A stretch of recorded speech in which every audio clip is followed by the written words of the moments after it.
Howdy, howdy, howdy. Welcome to all of y'all. Welcome to Cliff Notes Live. Man, it's dark outside. We had the time change. For those of you who are watching on replay, I hope it's not because you forgot to change your clock or anything, but welcome to Cliff Notes Live. Hope y'all are all doing fantastic. A big old SKD 143. Love my wife, love my kids, love reality TV, love you guys who come out and hang with me every Monday night. And I guess I love it getting dark early. I don't know. We had Halloween. Now we had the time change. It's starting to feel a little more fall and Christmassy and all that. Went to the grocery store yesterday. They already had all the Christmas stuff up. So I guess it's the most wonderful time of the year, right? If you have not already done so, please consider subscribing to my YouTube channel, the one you're watching right now. Hopefully you don't have it bootlegged and watching it out of some server out of Czechoslovakia or something. It's not even a country anymore. I don't know. Anyway, thank you all for please consider subscribing to my channel, hitting the old thumbs up, turning on notifications as well. It is all appreciated. It is all welcome. You know, we had not to get off on tangent, we had the time change. I went around, changed all the clocks in the house, and then the power went out this afternoon. Not for long, for about 2 minutes, just long enough to force me to go in and do it all over yet again. So, what are Mondays for? I'm glad we got this show so I can kind of recharge my batteries a little bit. All right, real quick, let me go out there and see who all's out there. Howdy to all of y'all. Let me double check, and then we're just going to get right into it. Kind of an open topic tonight. We had Halloween stuff. We can still talk about that. I want to hear if y'all have any good Halloween stories from you, trick-or-treating, things like that. But kind of open topic tonight. All right. Once again, the names posted are different than they used to be. I guess that's the new YouTube. All right, let's see. Gale Warnings is out there. Howdy, Gale Warnings. Big Jake 88. Brian Hostetler as well. Howdy, Brian. Y'all are just talking away. Lee Strack, Mandalo, see, Carol Mosher, Paula Lou as well. Ma's out here. Howdy, Ma. I'm a little hungry this evening myself. Cindelica, hey Cindy, how are you, my friend? Let's see. I'm gonna go through these kind of quick. Kent 427, Karen Loveland as well. Let's see, Michelle Moore, Marilyn Sutherland, Mark Taylor. Getting through it quick. Let's see. Wyatt Garrett as well. Hey, Wyatt, how are you, sir? Let's see who else we got here. Jane Haven also. Howdy, Jane. And is that about it? And yeah, I think that, and Tommy Braskett as well. Say, Tommy, I didn't want to miss out on you either. I've seen y'all posting. Welcome to all of y'all again. First Cliff Notes Live of November. You know, we don't have Celebrity Big Brother. We don't have Reindeer Games Big Brother. We don't have Canadian Big Brother. It's going to be a little light for the upcoming season, but that's all right. We'll make do. We've still got Survivor. We've got Amazing Race. And yeah, we got Special Forces. So I saw someone mention Special Forces, the military show. I'm really enjoying that. I have a blast with it. All right, Mark Taylor saying, love the Army show Special Forces. I am too. I don't want to give any spoilers away, but one of the people I was cheering for went home last week. So, but I'm still enjoying watching. They're brutal with these people. I mean, they truly are expected to not rise to the level of a Navy SEAL. Good luck on that happening, or Special Forces, Army Rangers, Green Berets. No one's going to get to that level just to do a TV show. But they do challenge these people to go further than probably a lot of these people are used to going with. And we're talking NFL athletes, things like that. So yeah, I'm very much enjoying Special Forces. I think it's this the second year, third year season of it. Still pretty good. I'm having fun with that. So yeah, absolutely. What was I going to try? Oh, Happy National Sandwich Day. It's not as though I don't have it posted all over. Ma's saying your background's making me hungry. Yeah, absolutely. I saw that listed. It got me thinking, because Sharon thought I spent way too much time talking about it while we were watching Survivor last Wednesday. They had the reward challenge. Remember, it was a couple of weeks ago. Was it Sophie or Shannon? I can't remember who it was that kind of complains. And yeah, reward's okay, but it's not really, what I'd want. And at the time, I thought, well, I don't care what kind of fruits or whatever. Put Big Brother slop out there. It's still probably better than rice and coconuts, right? Marginally so. But yeah, but I wouldn't look a gift horse in the mouth whatsoever. They had chickens out there. Oh, Lord, I could have I could have had me some rotisserie chicken pretty nicely, but they had all that. Well, last week they had my absolute go-to. I would have looked like old Clark Kent Superman out there doing that reward challenge if I knew that I had tea and grilled cheeses waiting for me once I got back to camp. That's chips. Yeah, and I'm into chips as well, but grilled cheeses, oh, it looks so good.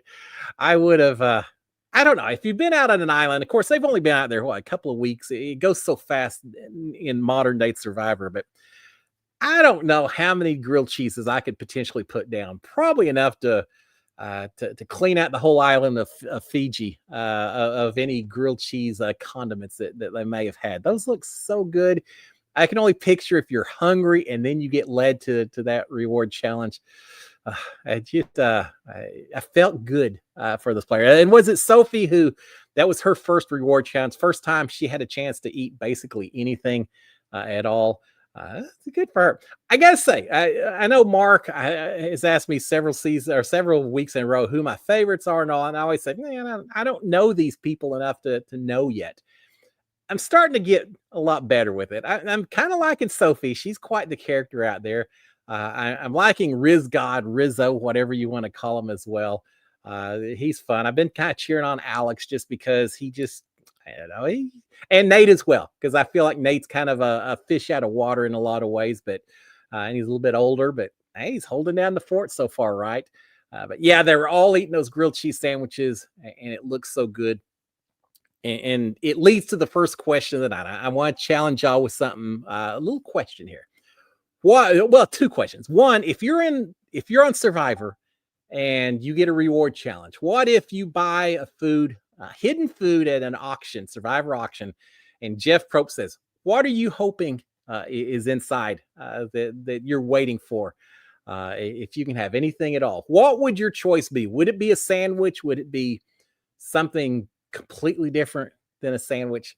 And I gotta say, sandwiches would be pretty good. Yeah, I don't know. Sandwiches, maybe a big old piece of thing of fried chicken wouldn't be bad at all.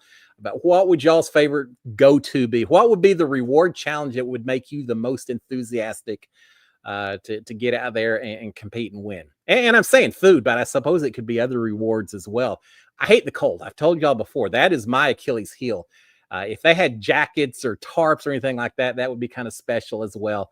Marianne is saying pizza. Yeah, you can't go too wrong. I've seen some of these pizzas on Survivor's past seasons that weren't exactly your go-to Pizza Hut, Domino's kind of pizzas, DiGiorno's, things like that. But beggars can't be choosers. I know when I was in the Big Brother house, we had pizzas. We had DiGiorno's, and we would all talk about what pizza when we were going to eat the pizzas. Not always, but we tried to, because we didn't have a lot of them. There was only a handful, maybe half a dozen for the whole week. And there were a lot of us in the house, at least in the beginning. So we would all kind of agree, hey, y'all want to do a pizza? Yeah, let's do a pizza. Woe to the person who just got in the middle of the night and cooked it without sharing with anyone else. That would not have been great. But we had DiGiorno, which was absolutely fantastic. Now, there's a few people, I seem to recall Tommy, who kind of turned his nose up that it was something out of a box versus homemade Italian type that he's probably a lot more used to. But we had those pizzas. My go-to inside the Big Brother house, though, more than anything else, was just a bologna and cheese sandwich. There was usually plenty of bread to go around. The bologna, the sliced ham, whatever they had available. Sliced cheese was usually in sufficient quantities. So I would have a lot of those sandwiches, and I had a lot of hot dogs as well. Morning, noon, and night. Loved it. It was just a quick little deal. I could have cooked if I needed to, but there were people in that house that were very food conscious. Like Jackson, Mickey, and a few others who really like to be in charge of the food. So I would just fix my sandwiches and be fine with it. Jane is saying chocolate chip cookies and a big old glass of milk. Sounded pretty good to me. Cookie. Let's see who else. Gail is saying pot roast. Man, that sounds like Christmas Day. And Karen is saying chips and queso. We live in Texas. We have a lot of Mexican food. We eat a lot of chips and queso. Completely off topic, but I'll throw this out there and then we'll get back to it. Sharon and I, when we got married, We went on a honeymoon in Mexico. Went to Cabo San Lucas before it was developed. It was just a little nothing fishing village back then. But we went to Cabo San Lucas, and they had a restaurant that we went and ate at, and we were like the only people there. And we asked for queso, chips and queso, and they looked at us funny, and we said, chips con queso. Okay, bueno. They brought back just like potato chips. They may have been tostadas or something, but they just had sprinkled cheese over the top, didn't melt it, didn't have cheese sauce or anything else. And that's when I realized, maybe for one of the first times, that Tex-Mex queso, like we are used to, isn't necessarily what they have down in Mexico. Or maybe they were just pulling our legs. But yeah, we missed out that time. But yeah, I could eat a bit of queso as well. But you know what my absolute go-to was? Beyond grilled cheese, bologna, and cheese, and everything else. I think I've mentioned it before. When I used to do a lot of international travel, the one meal that Sharon always would have ready when I got home, that was my symbol that I was back home, was a big old glass of milk and a plate full of peanut butter and jelly sandwiches. Heavy on peanut butter, heavy on the jelly as well. That is something I didn't realize when I went to foreign countries. Grape jelly isn't that common in other parts of the world. So I never could really eat much peanut butter and jelly, but I would come home and just plow my way through a plate of those sandwiches and a big old thing of milk. I always had my sandwiches with milk, which people made fun of while I was in the Big Brother house. It seemed reasonable to me, but they didn't like it. But that's always been my go-to, is the most basic peanut butter and jelly with a big old glass of milk. I think that's what my mom gave us most days when we were growing up. And so, yeah, that was my meal. Now, inside the Big Brother house, I ate it as well, but Tommy was allergic to peanuts. And so we had to be very careful that we never contaminated any other food, knives, plates, anything with peanut butter. So in fact, he had a different jar of grape jelly that he kept in the back refrigerator, so that he wouldn't use the jelly that we sometimes use to make peanut butter and jelly sandwiches. So just because I was trying to be careful about Tommy, and it took a little more thought, I tended to go with the bologna and cheese instead. But yeah, Ma, now I'm incredibly hungry. I know what I'm having for dinner when we get done here. Amanda's saying a ham sandwich. That works for me. Carol is saying a turkey sub.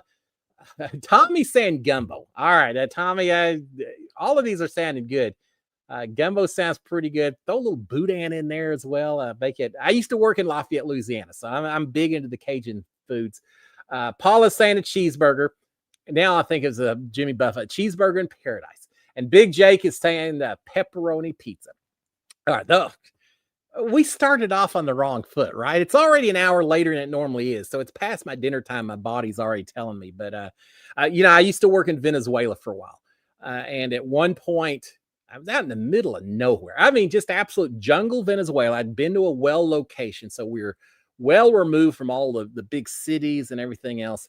And the guys with said, hey, let's go get a hamburger. I said, well, yeah, sounds good to me. But around here, I mean, we're in the middle of, I could have been in the middle of any rainforest in the world. That's what it looked like. I'm more likely to have a snake drop down my neck than to find a hamburger restaurant around the corner. But they took us to a restaurant. I think it was called something like Welcome to Charlie's.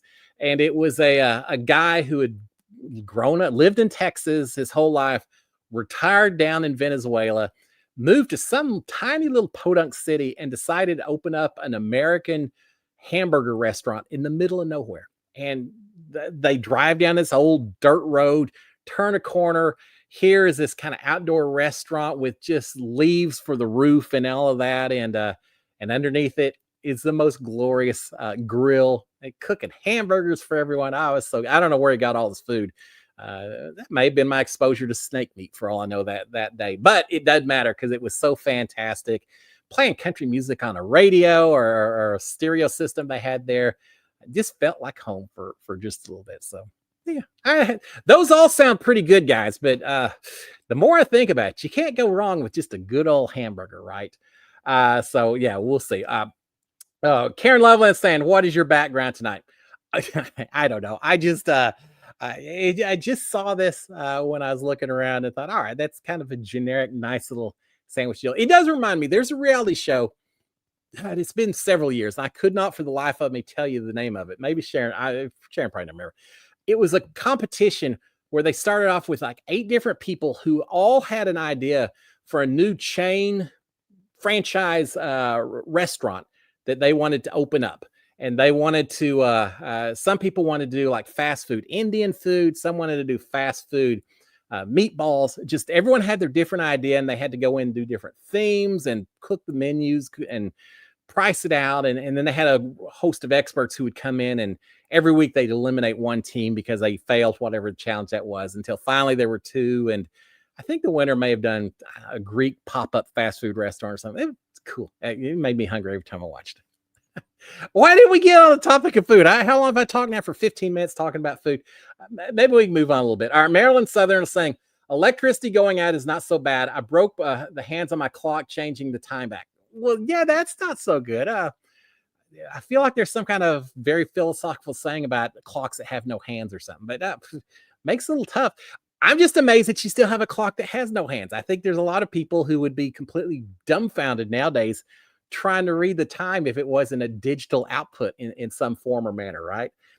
It's amazing. I was watching a thing talking about just what life was back in the 70s and 80s, and yeah, no digital stuff back then. I remember learning how to tell time with a kid's clock that listed the minutes on. Different world nowadays. Now I don't even need to look at the clock. I can just say, "Hey Siri, what time is it?" And Siri will tell me most of the time. All right, so Karen Hummer saying, heard the new season of Landman is coming soon. I've heard the same thing. I'm excited about it. That's my part of the world, and I know people just like the old Landman and the folks that he deals with. Yeah, they exaggerate some things a little bit. I never dealt with drug lords while I was out working the back roads of the oil field and all of that. But I dealt with some very savory, not in a good way, unsavory type people while I was out there. People who probably would have been better suited to have more supervision. We'll just leave it at that. Than having a whole lot of freedom. There were some crazy people working the oil field. Because back in the day when I worked out there as a roughneck, it used to be if you got in trouble with the law, legal things like that, you either joined the military or you went and worked in the oil field or you went and joined the French Foreign Legion. Well, I feel like a lot of the people I worked with at one point or another in my early career out in those rigs probably must have just been people who decided they didn't want to be in the military because they were out in the oil fields and said, yes, I'm very excited about the Landman coming back. Billy Bob Thornton is just such an incredible actor. So I am looking forward to that. I've got a request from y'all. I need some help figuring out the next thing I'm going to binge.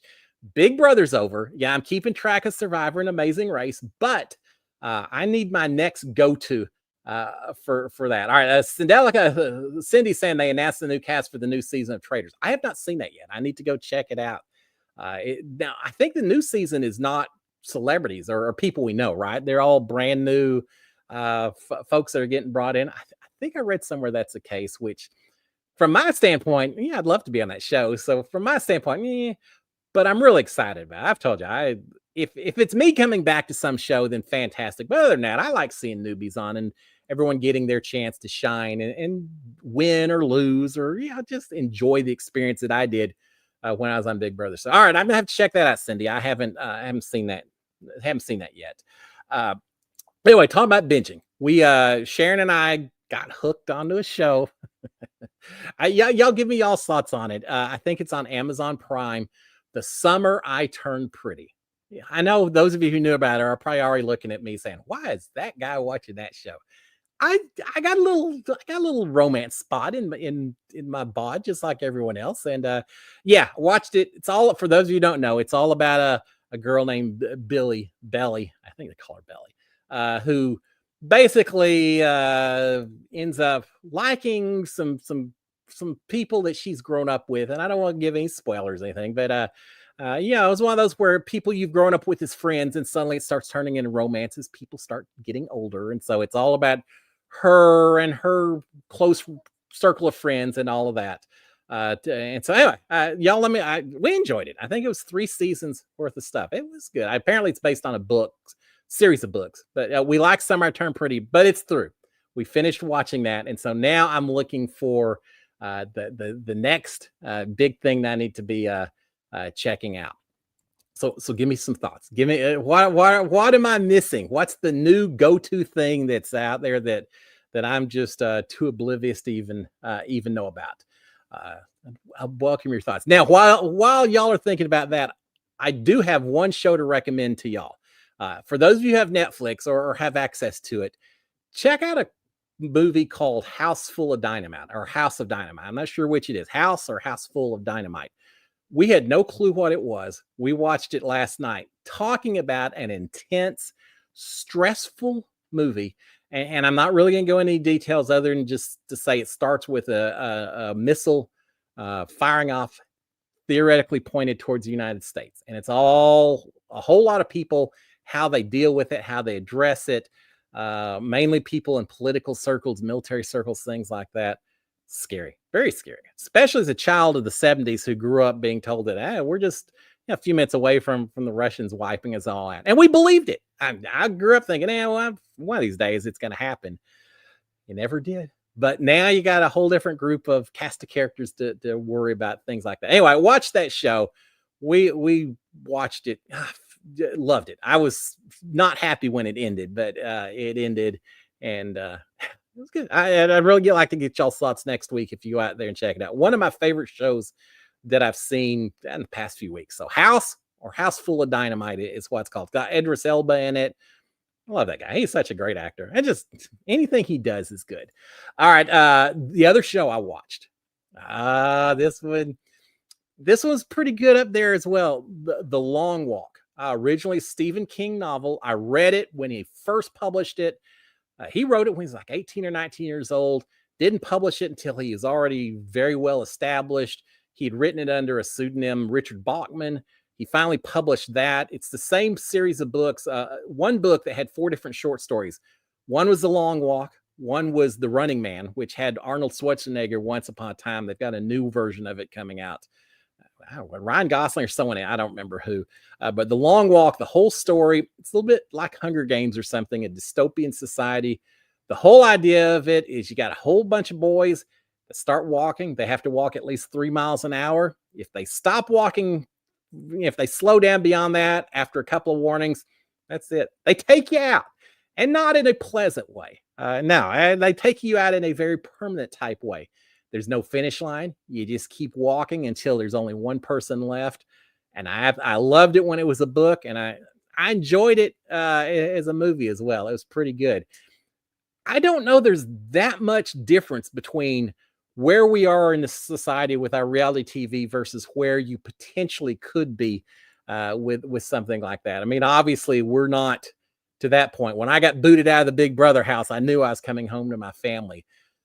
But I just feel like at some point people are going to continue to ramp up some of this stuff, and Squid Games and Fear Factor. They used to have that. I just feel like people are going to eventually get to the point where you may be challenged somewhat from a health and safety standpoint, and I think people will shut it down here. But it's kind of interesting to watch some of what happens. It's the gladiator games. It's just the gladiator games all over. Are you not entertained? I should have yelled that when I got booted out of my season. Probably just as well I didn't. But anyway, now watch The Long Walk. I enjoyed it. I thought it was very good. They stayed true to the book in some ways, and other ways they kept it interesting, and it was good. I am curious to get y'all's thoughts on that as well. Incredible acting by the guys who were in there. I mean, and I read these people, Angie and some of you Canadians, it was all filmed, I think, up in Winnipeg or Manitoba. I can't remember which. They filmed it one summer. They said they basically took 3 months, and they probably put in 30,000 steps a day. And they filmed it chronologically. So all these kids that are playing these actors started off all nice and fresh. After 3 months of walking 30,000 steps a day, they were dragging every bit as much as the characters seemed to be dragging in the movie itself. So yeah, it was fantastic. I enjoyed that. All right, let's see what else we've got on here. Cindy is saying, behind on 99 to beat, is Tommy still in? All right, I don't want to give away any spoilers, so I'm not going to tell you for certain. But it has been fun watching Tommy compete. It's tough because, and it's Tommy Bracco that we're talking about. So my Tommy has been on this show. His dad was on it Not so much anymore, but Tommy was on it, and it's tough because some of the challenges you see Tommy back in the background doing it, and all of a sudden they say, "Oh, we got 6 or 7 people left." Oh my God, is Tommy in? And so he's had 1 or 2 times where he's been in the last group, and a few times where he hasn't been the focus, and I'll just leave it at that. But yeah, Tommy's on 99 to beat. I love that show. Once we get together for Thanksgiving, Christmas, our next big family event, I've got so many stupid little challenges that we've got for the family to try to do and try to complete.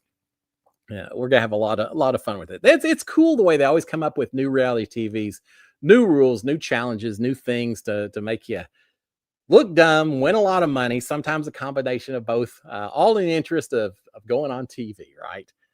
What a crazy world we live in. Let's see. Blue Sugi is saying, "OMG, Team Conrad, Team Jeremiah." Yes, and for those of you who've watched both Summer I've Turned Pretty, know exactly what I'm talking about. I gave Sharon a hard time multiple times while I watched that, saying, "Oh, this like Team Jacob and Team Edward or something." I felt like there were certainly some dividing lines in terms of who people liked and who did everything. Uh, Crazy world. I'm glad I'm not a teenager anymore, dealing with hormones and love and confusion, and everything else that goes along with it. Michelle Moore saying, "Christmas music on the radio here." Yeah, I haven't heard that yet, but Christmas music on the radio here. Do you think it's too early? Well, yeah, I think it's too early. Absolutely, I think it's too early, but they don't really care about me. I mean, it's all in the interest of getting people into a shopping mood and starting to buy early and everything, right? I mean, we are, my personal opinion, if we haven't eaten a turkey on Thanksgiving Day yet, then it's too early. But sorry, guys. But at the same time, it is what it is. They want people in the right mood with it. I've at the grocery store. I saw the displays already up. Saw my Reese's Pieces peanut butter Christmas tree candies, and a couple of Christmas trees set up in a couple of shopping centers around here and all that. Yeah, you always got to be ready for the next celebration, right? It doesn't feel like it down here in Texas because it's still been 80 something degrees. We finally this week got a couple of days in the 60s or so. So I'm sure before I even look out, I bet if I go outside right now, there's probably at least one of my neighbors who's already got some Christmas lights put up. I suppose mine aren't going up anytime soon. We got a little ways to go, but yeah, it's only a question of time. I need to just have a little lottery. When am I going to first hear Mariah Carey Christmas song? That once I hear that, I'll know it's Christmas season. And yeah, for any of you sending it to me or anything, 50-50, it's going to be Mariah Carey, or it's going to be I'm going to get Rick rolled on it. But is that even still a thing? Showing how old I am. All right, let's see. Michelle saying, where do players go to the restroom? In what game? I think or what show? In in Survivor, it sounds like they go in the ocean, which sounds absolutely disgusting to me. I don't know why it should, but it would make me a little less inclined to go out and wash my hair and take a bath in the ocean. Uh, yeah, no, I keep hearing about that. I remember once upon a time, it was a big deal. Do you remember one season they got an outhouse and some toilet paper? That was a reward challenge. They've just kind of gone away from that. And so I don't know I don't know how it works nowadays. I need to ask Christina that. I've met Christina a couple of times. I felt so worried last week. If y'all remember during the reward challenge, she kind of had to stop for a second. It looked like she was getting ready to pass out. So hot. Jeff Probst was talking about how hot it was as well. He looked a little winded. God, that would have killed me. As much as I say and think, I'd dominate these challenges and stuff. Man, that would tear me up. Although I think I can handle the heat better than some people, just because I've worked in Saudi Arabia and places like that. So I know how to handle heat. But she had a little moment there. But I need to ask her next time I see her how they handle it nowadays. I do know I went to a couple of viewing parties few years back, and Russell Hantz was there, and Russell and I talked. You're talking about an interesting person to talk to. Russell's just something else, but he was talking about he had competed on Survivor Australia, And he complained. He said that wasn't even Survivor. They call it that, but it wasn't Survivor. You didn't have to do any survival there. It was all just strategy, and that's it. There was no anything at all. He said they even gave us toilet paper in Australia. That's not Survivor. So apparently, when Russell was on, they didn't offer that to the U.S. players. So I don't know. They went from longer, 39, 40 days of Survivor down to 29 days. It's pretty clear they're not ever going to go back to the longer period again. But I don't know. They don't really focus on that so much. But I have heard that a lot of people go out intentionally into the ocean when they need to go at that point in time. And again, I'm not so prim and proper, but that's still, I feel like if that happened, I'd say fine. But either do it when it's low tide and the currents are going out, or go around the point to the other side and let the fish over there deal with it. I don't want to be messing with that, but I guess when you're out there, you just do whatever you have to do in order to. Because if you leave, I can see me saying, "All right, I'm not going out in the ocean. I'm going to go off in the woods like normal people do." And as soon as I leave, everyone's saying, "Oh, he's off looking for immunity idol." Well, you got to boot him because obviously he's out looking for immunity idol. No, I'm just trying to go to the bathroom, guys. Yeah, no, he's just looking for an idol. So you got to be careful about everything you do out there, including going to the bathroom. How horrible is that? We only had one bathroom for 16 people in the Big Brother house, but at least we had a bathroom. Let's see. Tracy Muckenfuss. Hey, Tracy, how are you doing? I didn't see you when I first looked through the name. I'm glad you're out here. Best short story by Stephen King, The Cadillac Man. All right, I've read I don't remember it though. That wasn't one of his Richard Bachman though. That was a different one, wasn't it? I need to go check it out. I used to read everything Stephen King, and then I read everything Tom Clancy. Those were my go-tos, and Dean Koontz with horror stories as well. And then I got a smartphone, and suddenly I didn't read nearly as much as I used to. Kind of miss that. I need to do more of that. I did just recently reread The Long Walk though, so I could compare it to the movie itself. I go check out The Cadillac Man because I forgot the plot on it. My all-time Stephen King favorite is still is it The Shining or The Stand? One of those two. It goes back and forth depending on what kind of mood I'm in. All right, let's see. And Marilyn's saying, heard there's a new Fear Factor coming out. I heard the same thing as well. And I'm glad. I mean, I always enjoyed it. It had Joe Rogan, right? When it first came out, which is funny knowing what he does now, but I enjoyed it. But I feel like they started getting people who nothing scared some of these people. We're going to give you some maggot infested piece of cheese that has sat outside for the last 3 weeks, and you have to eat it in the next 15 seconds. Okay, I'll do it. Yeah, for $2,000, I'll do it. I think we've gotten somewhat dulled by some of the gross stuff that we've seen on some of these shows to the point that they have to continually up some of the grossness factor. And so, yeah, I'm curious to see how Fear Factor will do that. Walk a little tiny plank 100 feet up in the air. There's way too many people say, yeah, no worries with that. I know I'm secured. It's not that big a deal. There's some challenges that I feel like always get people. Claustrophobia, being underwater where you can't breathe gets a lot of people. Some of those things, I think even the strongest and the people who are most sure that they aren't going to falter tend to falter. But yeah, I'll watch it as soon as it comes out. I absolutely will be watching it. I love Fear Factor. I love the scare pranks. You ever see that where they just would pull pranks on people, scare the bejesus out of them? Make them think that some laboratory had just had a biohazard release and people are melting all around them and all that. Or they're out in the middle of the forest and there's creatures running around, little rats coming out of the walls in a house, all those kind of stories. I watch it. I laugh every single time. Sharon can't stand it. She doesn't like seeing people scared like that. I kind of enjoy that. Being the prankster I am, I always enjoy that. All right, let's see. Blue Sugi is saying, my friend Debbie is on Squid Game. They released the new cast for that, right? And it's like 100 people. If I ever do it, they better give me 143 for my contestant number. It's a natural, right? Give me 143. Why, Cliff? Well, if you don't know, then then you don't know. But yeah, I did see a whole cast is coming out. I think it's got Vanessa from Big Brother Canada was the only one that I immediately recognized. I don't know there's a whole lot of other Big Brother or Survivor folks. Maybe some. I just don't recall. I think there may have been like a couple of Love Island or 90 Love is Blind people or something like that. But yeah, Vanessa from Big Brother Canada's on it. And then a lot of other folks that most of them are not former, contestants in other games. I love Squid Games. I think it's fun to do. I'm curious to see how they'll finish off with it. So yeah, I'll be watching for Squid Games when it comes out. And then we've got The Floor with Rob Lowe. David Alexander's on there. I guess he's still on because I haven't seen him eliminated yet. So we'll be checking him out. And lots in the world of reality TV now.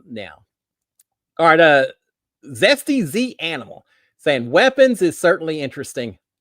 I haven't seen Weapons. I'll check it out. Let me know if what network it's on if you remember. There used to be Top Shot that had Colby Donaldson from season 2 of Survivor Australia, and he was the host of that, and it was all about people doing different weapons, firing guns from a mile and a half away and hitting an apple. Throwing axes, shooting arrows. It was just all about marksmen, all different kind of firing old timey Western pistols and things like that. Kind of cool. I enjoyed all of that, but I have not seen. And then I don't think it's called Weapons. There was one that was pretty cool, and it was all about a ninja versus a samurai. Who would win the battle? And they would go into so much detail about, who has the strongest attack, who's the stealthiest, and they would match them up and do all these simulations on damage, and then they'd come out and announce the winner. But usually it was something like a berserker, a Viking berserker from Sweden versus or Norway versus a samurai from Japan or something like that. And it was always cool watching how a Hun from Mongolia or something. Cool how they would go in and do all that kind of stuff. But yeah, I haven't checked out. Not familiar with Weapons, so. Thank you. I have one more thing for me to check out and start binging. So I'll certainly check it out. All right. C. Gabarino. Hey, C, how are you doing? Do you get any privacy while in the Big Brother house? I wish. No, not really. I mean, you get privacy in the bathroom. There is a camera in the bathroom upstairs in the HOH room and also in the downstairs main bathroom. There are cameras, but we were always told that the cameras were not turned on as long as you were in there by yourself. So, I assume we had privacy, but you never know.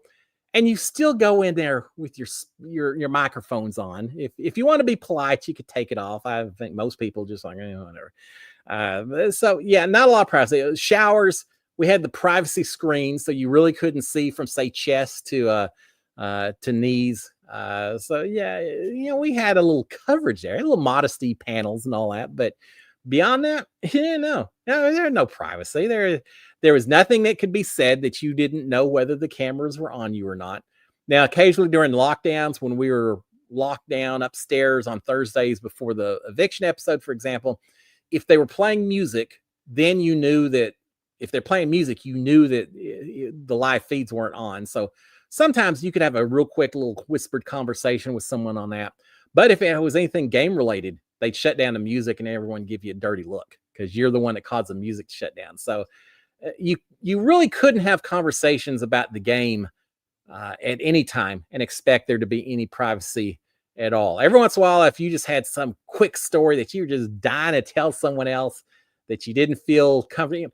For example, if there was a story that involved someone who hadn't signed a release, then you couldn't really tell that story during the live feeds. But while shutdown's going on, you could quickly say, "Oh, my cousin or whatever did that," and you'd mention that, and you can do a little bit of that. But yeah, no privacy, and no one should expect privacy if you're playing a game of Big Brother. Really, any reality game. I know Survivor doesn't have the 24-hour day episode, coverage and the live feeds and all that. Although it'd be kind of cool if they did, but they don't. But if you're going to go on that show, you just have to be willing to put yourself out there and accept that anything and everything that you do may potentially end up in front view of everyone in the entire world forever and ever. And you got to be kind of a little narcissistic, I think, to be willing to do that. And I guess Either an idiot or a little narcissistic, and maybe I'm a little of both. I was willing to do it. I thought, all right, hopefully I'm a decent enough person that I don't have to worry about that.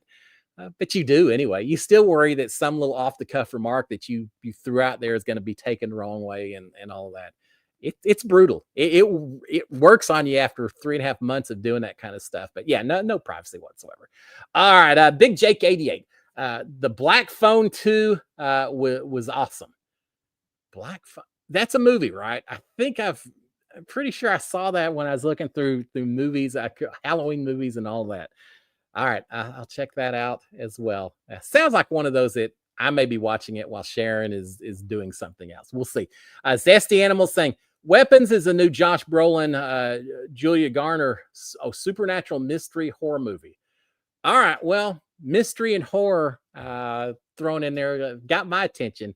Okay, I didn't know about that. I'll have to check that out. I'm a little behind on my horror stuff. I know Nicole and Brian were talking to me about the Final Destination and Scream and some of the movies that are just classics now that I still haven't quite gotten around to. There's a few even now. My daughter told me about Begonia, and I'm not sure if that's officially a horror movie, but she mentioned that one. The Substance with Demi Moore. We started to watch, and someone in our house got a little creeped out and said, I'm not watching anymore. So I need to finish that up. 28 days later, or 28 years later. Not my favorite of that franchise, but all right, The Weapons. I'll check it out. Thank you so much. So we're past Halloween. I'm still getting some recommendations for some that sound pretty nice and scary. All right, Karen Loveland saying, if I read a book, I don't like the movie. For the most part, I agree with you. The movie I make in my mind is much better. The Green Mile is the exception, almost word for word for the book. There are very few movies that ever match up to the book itself. The only one that I can think of off the top of my head, Green Mile is a good example, but the other one I can think of is No Children for Men. Was about the UK in the future, and for whatever reason, women stop having babies. Fertility rates just go basically to zero. The movie, I read the book. Book was okay. Movie was actually incredibly much better than the book itself. But that's about it. I've heard people say that the Godfather's franchise is kind of like that the movies just outdo the books in a lot of ways. But for the most part, you're right. Your imagination does so much more for you. I did that with Game of Thrones. I started reading Game of Thrones. Then the series came out, and it's like, oh, I want to see it so bad, but I really want to finish the books first so that I envision it in my head. Well, then George R.R. Martin took so long to finish the last couple of times. Like, I may not live long enough to read the books at the pace he's going. So eventually I broke down, watched the whole series when I did. And I got to say, the books were a lot better. The series, first couple of seasons, good. Kind of dropped off after that, but books were incredible. There is nothing as nice as finding that good book where when you get to the end, you get to and not reading it digitally. Nothing against an e-reader, things like that, but you don't have that feeling of progression. When you've got a book and you're enamored, you're just in love with what's going on, and you look and, oh my gosh, I'm halfway there. There's only half this story left. And then you get to the end and you're like, I'm 20 pages out. How's this going to end? What's going on? You feel in your head the progression as you see more and more pages on the left instead of the right. You don't get that with the e-reader. I've read one or two books where I thought there was a lot more to it, and all of a sudden it ended. And that was it. And I didn't realize it because you don't see that physical page turn that you do with physical books. There's something to be said for the old school physical books, which admittedly I don't read them anymore either for the most part. Someday when I retire, that's what I'm going to do. Put me in the Big Brother house and give me about 400 books and no competition. Just put me in a Big Brother house and let me read for 3.5 months. That is my idea of nirvana. That would be pretty cool. Just do nothing but reading for a while. Someday. maybe someday. All right. Kent 427 is saying, today was Good Morning America's 50th anniversary. They had a reunion of the host. It was nice. All right. I didn't realize 50 years. Another anniversary, just completely unrelated to good. Congratulations, Good Morning America. On this day, In 1956, 1954, I take that back, the general release in Japan of the original Godzilla. I watched that so much as a kid. Not any of the sequels. The original black and white Godzilla was released in Japan and just changed monsterdom into a whole nother genre after that. Before that, you had Frankenstein, you had werewolf, you had Draculas. After that, you had Godzilla and well, you'd already had King Kong, but you had, I guess, Godzilla is kind of the Japan's response to the USA and King Kong. And then you had Mothra and I don't know, Ultraman and so many things that came out of Japan post-war and all that. But yeah, congratulations to Good Morning America and congratulations for Godzilla for your special celebrations today. All right, yeah, a little bit of a tangent there. Rooftop Jitterbug. Hey, Rooftop Jitterbug. When you crushed the Battleback ball rolling comp, did you realize how far ahead you were likely to win and tell yourself to slow down? No. Yes, I knew how far ahead I was. I knew I was going to do well when I saw what the challenge was, right? I mean, I just knew. The first ball that I used immediately fell off. And then, so it took one to get used to it. But then after that, I realized that the key to that wasn't going slow. It was kind of going fast, just a controlled collision. You go too slow and the ball just goes different ways. Giving it a little more speed gave it a little bit more forward momentum. So then just a slightest little tweak to cause it to go left or right. And that was the key to it that no one else figured out. I think because I figured it out first and then I got so far ahead, everyone else started panicking so much that eventually you couldn't panic. You had to just be very calm, nerves and all of that. And as soon as they saw how far ahead I was, then that was the end of it. Because you may not realize, I mean, when you watch it on TV, you hear Julie saying, "Oh, that's another ball for Cliff. Cliff's ahead 2-0." What? We hear that. We hear Julie talking while we're competing in the game itself. So I rolled the first ball and they said, "Oh, that's one for Cliff."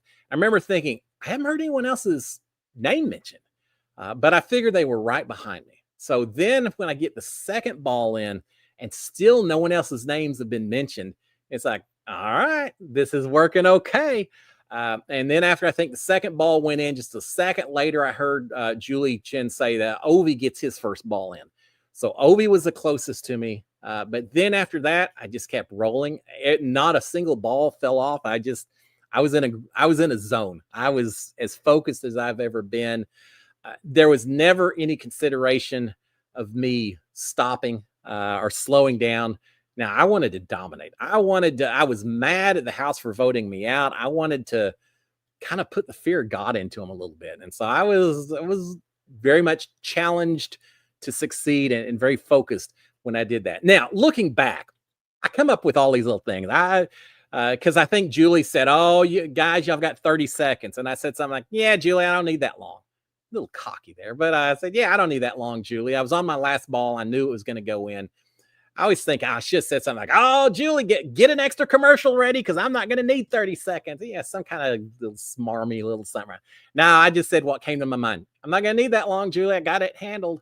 And I did. And yeah, I never considered slowing down ever. And I hated it because really Ovi and Kimmy and David, we knew that only one of us was going back. And a lot of you may not know, before that night, I think it may have been the Wednesday night before. It could have been that Thursday, but Nicole and I knew one of us was going out the door. So Nicole and I got with David and Kimmy and Ovi, and we just gave each other a hug. 5 people said, "All right, there's only one of us or 2 of us that are going to survive. 3 of us are going home in this group. And that should be the end of it based on everything we've heard. So the 2 of us who are left, whoever it is, whichever 2 manage to survive this thing and continue on, need to work together. Because obviously we're not the chosen group, right? And so we had all kind of said, yeah, we're going to watch out for each other if it happens. And I absolutely would have done it if Nicole had gotten voted out and Ovi or David, regardless of who had come back in on that battle back. I would have immediately grabbed hold of them and tried to do anything possible because it was so obvious that we were we were, I hate to use the word bully. We weren't being bullied. We were just out of the loop. We were not part of this big, huge majority alliance, and we knew it. So yeah, so I felt very bad that my winning caused their dreams to completely finish up at that point in time. When I beat David in the Black Woods on the very first day, and he got banished and all that. That was rough, but I knew he was getting ready to come back in a little bit later. And this one, I knew that was it. Once you lose the battle back, that's it. So yeah, I felt horrible about it, but you got to do what you got to do, and I would have done that against anyone in that house. But what a night! When I won that, I knew I'd made my mark. I could have gone home the very next day, and at least I knew I had made my mark in season 21 of the game. So that was pretty cool. Incredible night. All right, let's see. C. Gabarino saying, love the book Silence of the Lambs. All right, that one, the book and the movie scared me. Yeah, Anthony Hopkins did a fantastic job. What's her? Jodie Foster did a great job as well. The movie is incredible. Did you know Silence of the Lamb is a sequel to a book called Manhunter? Richard Harris wrote those books. I think it's Richard Harris. Richard Harris wrote Silence of the Lamb, but before that, he wrote another book called, I think, Manhunter, if I recall. And they actually did a movie of that one as well. And the guy who played Dauber on Coach, an old TV series, was in that and was kind of the mean guy. Talking about a creepy. I almost feel like Manhunter was even better than Silence of the Lambs. But yeah, check it out. If you haven't read Richard Harris and all, check out his first book. But yeah, I agree. Silence of the Lambs was incredible. Academy Awards, and absolutely deserved. Not the kind of movie that normally gets those kind of things, but I like those kind of movies because it's not just torture porn. It's not just let's see how graphic we can get on the screen just for the sake of being graphic. Yeah, and I'm not into that. I'm not into Hostel and some of these Saw, and some of these are just so. Ooh. No, I like the ones where there's that psychological suspense, and we definitely have that with that little section of books. So yeah, Manhunter. Check out Richard Harris. Check it out. I hope I got that name right. I think I did. 756. Let's see real quick. Karen Loveland just finished listening to Brad Metzler and Stephen King's latest books. I need to get caught back up. I haven't read his most recent ones. What else do we have on here? Big Jake 88. Seeing you win. Oh, about was best moments of Big Brother 21. Oh, thank you. I appreciate that. I kind of thought it was one of the best moments as well. I had fun that night. Winning Battle Back and then winning HOH just a few hours later, just kind of icing on the cake. Because really, I wasn't sure. I was so shocked when I got voted out. It truly was a blindside. And so I'm sitting here thinking, great, I just won the battle back, but why? What's going to keep them from just turning around and voting me out next week instead?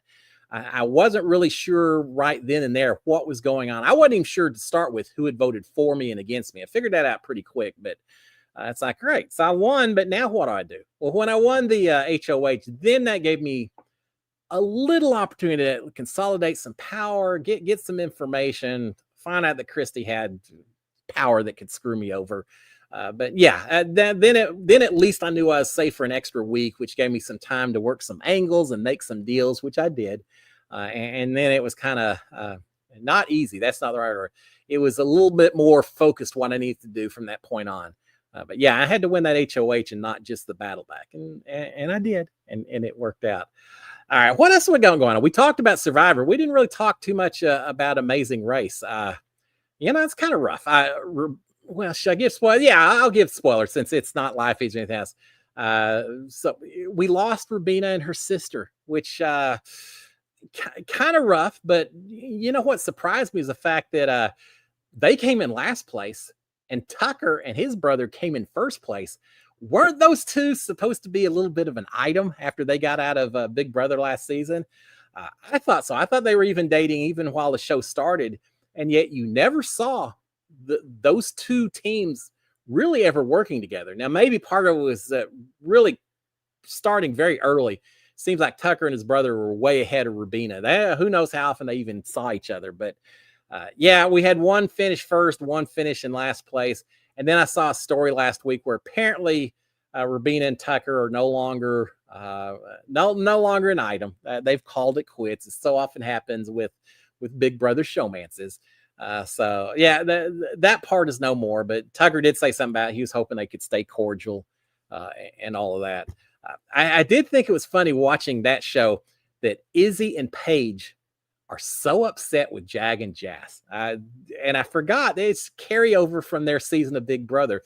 That is why I really wish when they had cast this Big Brother season of The Amazing Race, if they had spread the teams out so much more, don't have 2 or 3 teams all from the same season. Have one team from the past 15 seasons or so and spread it out so you didn't have these built-in preferences or dislikes before the season even started. I feel like that kind of stunts some of the strategic everything of The Amazing Race. Now, I'm sure the producers for Amazing Race say, great, we already know we're going to have drama because they already don't like each other. And I get that, but I don't know. I wish they'd spread it out a little bit. But yeah, Izzy not a big fan of Jag and Jazz's right now. We'll see how that all turns out. I enjoy it. I've never been to Croatia, but that was kind of a fun place to go, I suppose. Having to go through just cool old cities and all that. I'm not sure I want to be measuring a whole bunch of bags of salt or anything, but they've had fun so far. I've enjoyed this season of The Amazing Race, even if it all is confined to Europe instead of truly going around the world and everything. Ma saying it annoyed me that Enzo was the only representative from classic Big Brother. Yeah, I know. He was the oldest, and then Kat wasn't that far behind, season 21.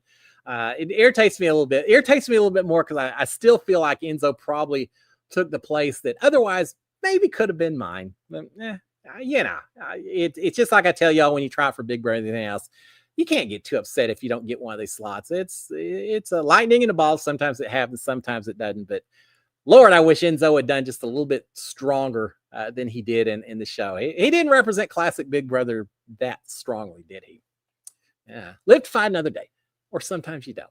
All right. God, it's 8 o'clock. All right, guys, we'll shut it down right there.